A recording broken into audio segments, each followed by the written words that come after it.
ایک بات بڑی ضروری ہے، وہ میں نے آپ سے ضرور کرنی ہے۔ ایک آیت ہے قرآن پاک کی سورت بقرہ پہلا سپارہ آیت نمبر 120۔ اللہ تعالیٰ نے ایک حد بیان کر دی، فرمایا وَلَن تَرْضَىٰ عَنْكَ الْيَهُودُ وَلَا النَّصَارَىٰ حَتَّىٰ تَتَّبِعَ مِلَّتَهُمْ۔ فرمایا یہ یہودی اور عیسائی تم سے ہرگز راضی نہیں ہوں گے۔ یہ قرآن ہے اور سادہ ترجمہ تفسیر کی بھی ضرورت نہیں۔ یہ معاہدے کر لیں، محبت کے وعدے کر لیں، یہ تم سے راضی نہیں ہوں گے۔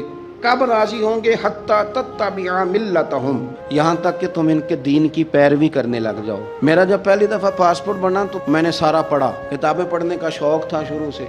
اس کے ہر صفحے پہ لکھا ہے کہ سوائے اسرائیل کے، یعنی آپ پوری دنیا میں یہ سبز ہلالی پاسپورٹ لے کے جا سکتے ہیں، خبردار اسرائیل آپ یہ پاسپورٹ لے کے نہیں جا سکتے۔ یعنی اتنی نفرت کسی ملک سے کہ اس پر لکھ کے چھاپ دیا ہر صفحے پر کہ یہ پاسپورٹ سوائے اسرائیل کے ہر ملک کے لیے کارآمد ہے۔ میرا سوال ہے عرب کے ان لیڈروں سے جنہوں نے اسرائیل کے ساتھ معاہدہ کیا، مجھے بتاؤ تمہیں فلسطین کی بیٹیاں بھول گئی نا ساری کی ساری؟ تمہیں وہ ماں بھول گئی نا جو مسجد اقصیٰ کے دروازے پہ کھڑی ہو کے چیخیں مارتی تھی اور کہتی تھی کوئی علی کو خبر کرو کہ میری بچیاں قید میں ہیں؟ وہ بھول گئی؟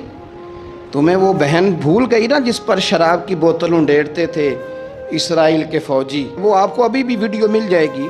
وہ انڈیلتے تھے شراب کی بوتل، اسے پکڑتے تھے، دست درازی کرتے تھے، اور وہ بیٹی کہتی تھی یا رحمت للعالم۔ بھول گیا تمہیں وہ سارا کچھ؟ تم نے ایک منٹ لگایا اور تم معاہدہ کس سے کروا رہے ہو؟ امریکہ کے صدر سے؟ اتنا ظلم کیا تم نے، اتنا قاتل کے ساتھ معاہدہ؟ کیا سمجھتے ہو فلسطین والوں کا کوئی والی وارث نہیں؟ سنو، میرے رسول کریم صلی اللہ علیہ وسلم نے فرمایا میرا کوئی مالدار امتی دنیا سے چلا جائے، پیسے جائیدادیں چھوڑ کے جائے تو اس کی اولاد میں بانٹ دینا، لیکن اگر اس کے ذمہ قرضہ ہو تو میرے پاس آ جانا، میں اپنے امتی کا قرض ادا کروں گا۔ جس کا کوئی وارث نہیں ہوتا مدینے والا اس کا وارث ہوتا ہے، میں قرض دوں گا اپنے امتی کا۔ کیا سمجھتے ہو فلسطینی لاوارث ہیں؟ صبح قیامت نبی پاک تم سے سوال کریں گے، تمہیں اللہ کے حضور حاضری دینی ہے۔ کیوں نہیں صلح کرتا اسرائیل فلسطین کے ساتھ؟ لبنان کے ساتھ دوستی کیوں نہیں کرتا؟ شام سارا کٹ گیا اسرائیل کی وجہ سے، آج تمہیں خیال آیا ان کے ساتھ معاہدہ کرنے کا؟ ہمیں سبق پڑھاتے ہو خدا سے ڈرو۔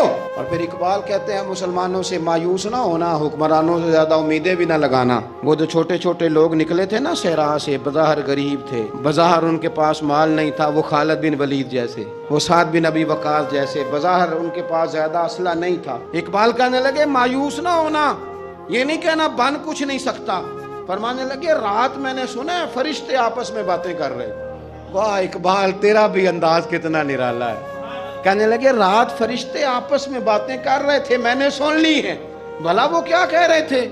یہ سارے لوگ نا خالد بن ولید، سعد بن ابی وقاص، یہ صحرا کے رہنے والے تھے، اور اس وقت کی سب سے سپر پاور روما کہلاتی تھی، الٹ پلٹ کے رکھ دی ساری رومی سلطنت۔ تو اقبال کہنے لگے رات فرشتے آپس میں باتیں کر رہے تھے کہ سنا ہے پاکستان کے، ہندوستان کے مسلمان جوان مایوس ہو گئے۔ کہنے لگا نہ مایوس ہونا، نکل کے صحرا سے، جس نے روما کی سلطنت کو الٹ دیا تھا، نکل کے صحرا سے۔ گرمی دیکھو اس شعر کی، ولولہ دیکھو اس مرد کا جو مصور پاکستان ہے، نکل کے صحرا سے جس نے روما کی سلطنت کو الٹ دیا تھا، سنا ہے میں نے یہ قدسیوں سے، وہ شیر پھر ہوشیار ہوگا۔ وہ کل باتیں کر رہے تھے کہ بہت سارے ان میں سے پھر جاگ گئے اور بڑی جلدی وہ بلاک بنائیں گے۔ سنا ہے میں نے یہ قدسیوں سے کہ وہ شیر پھر ہوشیار ہوگا، وہ آئے گا میدان میں، نکلے گا، اور انشاءاللہ یہی چراغ جلے گا تو روشنی ہوگی۔ معراج کی بات کرنے کا تو اب وقت آیا ہے، اس لیے کہ معراج کا سارا واقعہ تو مسجد اقصیٰ کے گرد گھومتا ہے۔ سبحان الذی اسریٰ بعبدہ لیلا من المسجد الحرام الی المسجد الاقصیٰ۔ حضور نے معراج کی رات مسجد اقصیٰ میں نماز پڑھائی تھی، اور ایک بار پھر سے طیبہ سے فلسطین میں آ، راستہ دیکھتی ہے پھر مسجد اقصیٰ تیرا۔ ایک بار حضور گئے تھے مکے سے مسجد اقصیٰ، اور پھر حضور فرماتے ہیں جب میں واپس گیا نا تو کفار نے جو کہ مسجد اقصیٰ دیکھی ہوئی تھی تو مجھ سے پوچھنا شروع کر دیا کہ مسجد اقصیٰ کی کھڑکیاں کتنی ہیں، دروازے کتنے ہیں، پلر کتنے ہیں؟ جب انہوں نے سوال جواب کیے تو حضور فرماتے ہیں کہ رب کریم نے مسجد اقصیٰ کو اٹھا کے میرے سامنے رکھ دیا، میں دیکھتا جاتا تھا، بتاتا جاتا تھا، کہہ لوں بات کر لوں۔ ایک دفعہ حضور مکے سے مسجد اقصیٰ آئے اور ایک دفعہ مسجد اقصیٰ میرے نبی کی زیارت کے لیے مکے گئی، حضور کی زیارت کے لیے مکہ شریف گئی۔ اور میرے نبی تو صرف کسی چیز کی طرف ایک دفعہ دیکھ لیں تو وہاں رحمت کے پھول کھلتے ہیں۔ مسجد اقصیٰ کی طرف منہ کر کے 17 مہینے میرے نبی نے نماز پڑھی ہے۔ مسلمانوں پتہ ہی کوئی نہیں، ہماری خبریں ہی اور ہیں، ہمارا درد ہی اور ہے، ہمیں پتہ ہی نہیں بم کہاں برس رہے ہیں، ہمیں یہ خبر ہی نہیں۔ اور میں اس دور میں تقریریں کر رہا ہوں جہاں سوتوں کو جگانا نہیں پڑتا، جاگتوں کو جگانا پڑتا ہے۔ سیانے لوگوں کو سمجھانا ہمارے ذمہ لگ گیا، کیا کریں؟ اس قوم کو سکھانا پڑتا ہے جسے پتہ سارا ہے، لیکن جان بوجھ کے آنکھیں ہماری بند ہیں۔ یہ مولوی کو بات کرتا تو لوگ کہتے دیکھو مولوی گالی دیتا ہے، لیکن اگر قائد اعظم محمد علی جناح کہے کہ اسرائیل امریکہ کی ناجائز اولاد ہے تو پھر تو تمہیں ہضم کر لینا چاہیے نا، پھر تو لبرل کو بھی ہضم ہونا چاہیے نا کہ قائد اعظم نے کہا ہے، اور اس ناجائز بچے کو تم نے اتنی طاقتیں دے دی کہ وہ مسلمانوں کے قبلہ اول میں نماز پڑھنے والوں کو بھی نہ بخشے۔ کہاں گئی تمہاری وہ انسانی حقوق کی بڑی بڑی تنظیمیں، کدھر گئیں؟ اور میرا پاکستانی میڈیا سے بھی سوال ہے، چند دن پہلے سیالکوٹ میں ایک واقعہ ہوا، ناانصافی ہو گئی جی ایک بی بی کے ساتھ، ہر بندے نے شور مچایا، بڑے بڑے طوفان اٹھتے ہیں، کیوں ہوا جی کیوں ہوا؟ تو مسجد اقصیٰ کی توہین ہو گئی تو پھر طوفان کیوں نہیں اٹھا؟ ٹاک شو کیوں نہیں ہوئے؟ بحثیں کیوں نہیں ہوئی؟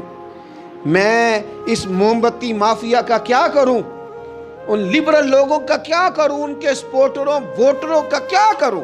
ان سیاسی جماعتوں کے کارکنوں کو کیا نام دوں کہ جو ان فضول بحثوں میں تو وقت ضائع کرتے ہیں، اور وہ مسجد اقصیٰ جس کے بارے میں میرے نبی پاک صلی اللہ علیہ وسلم سے ایک صحابیہ نے پوچھا تھا، یا رسول اللہ مسجد اقصیٰ میں نماز پڑھنا کتنا کو بہتر ہے باقی نمازوں کے مقابلے میں؟ تو حضور نے فرمایا 1000 گنا بہتر ہے۔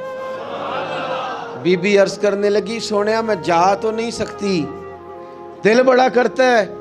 حضور نے فرمایا جا نہیں سکتی تو وہاں تیل ہی بھجوا دے، جس میں حاضری لگوانے کی حضور بات کریں جس مسجد میں۔